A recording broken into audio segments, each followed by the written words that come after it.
Guys, আমাদের vote TMC বা বিজেপিকে কোনোভাবে দেওয়াই যাবে না।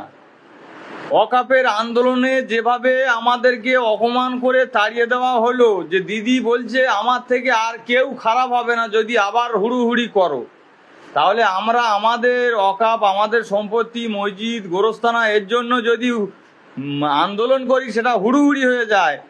হ্যাঁ, আমাদেরকে দিল্লিতে গিয়ে মোটামুটি বললো যে ওখানে আন্দোলন করো। তা এইবারে টিএমসি চেলা ঠামচা চটি চাটা মালগুলো তোদেরকে বলছি পার্সোনালভাবে, তোরা শুনেলে সাপ মুসলিমদের বাড়িতে বাড়িতে গিয়ে বলিস না ভোটটা আমাদের দাও, ভোটটা আমাদের দাও। কেননা ফট করে কেউ জুতো চালিয়ে দিতে পারে, বুঝলি? ভোট সেই দিল্লিতে চাইতে যাবি তোরা, তো দিদিকে নিয়ে পায়ে হেঁটে চটি চাটতে চাটতে চলে যা দিল্লি। আমাদের বাড়ি আশেপাশে ভোটের জন্য আসিস নি। আমি তো বাড়ি থাকিনি, বাড়ি নিয়ে আবার বাড়ি থাকি ঝাপাট করে